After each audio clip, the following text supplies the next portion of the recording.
What is the role of EEG in BCI communication? Imagine being able to talk or control devices just by thinking. Sounds like science fiction, right? Well, brain-computer interfaces are making this possible, and electroencephalography plays a key part in it all. Electroencephalography, or EEG, is a way to record electrical signals from the brain without surgery. Small electrodes are placed on the scalp to pick up the brain's electrical activity in real time. These signals come from neurons firing and create voltage changes that can be measured. EEG captures patterns that relate to what you're thinking, feeling, or imagining. In brain-computer interface communication, EEG signals are used to understand what the user intends to do.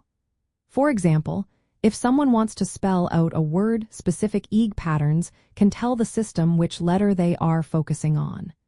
This makes it possible for people with severe motor impairments to communicate without speaking or moving.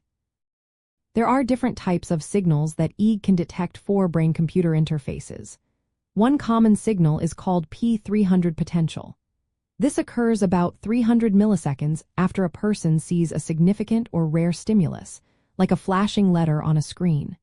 When the person focuses on a specific letter, the P300 response helps the system identify which letter they want to select.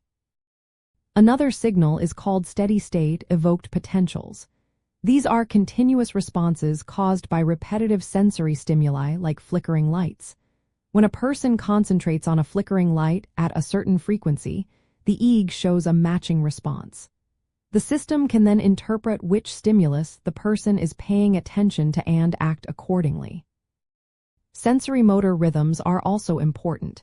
These are brain waves that change when someone imagines moving a limb. If a person imagines moving their hand, the EEG detects the change in these rhythms. The system translates this into commands, like moving a cursor or selecting a letter. Slow cortical potentials are slow shifts in brain activity that can be voluntarily controlled. Users can learn to produce these signals to communicate or control devices.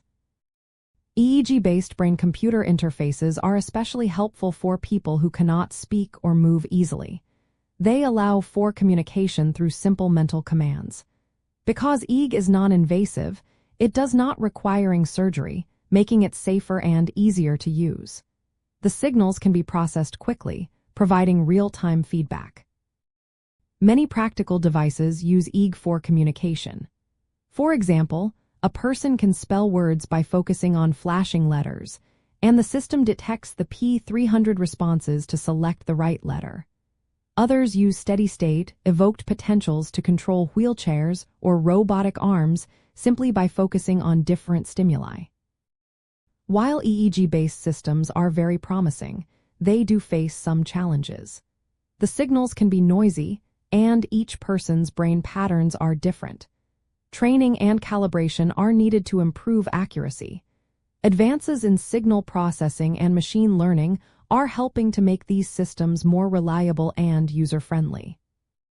In the end, EEG acts as a bridge between the brain and external devices, turning thoughts into actions. It opens new doors for communication and control, especially for those with limited physical abilities. By understanding and harnessing brain signals, EEG makes it possible to connect human minds directly to technology, transforming lives in powerful ways.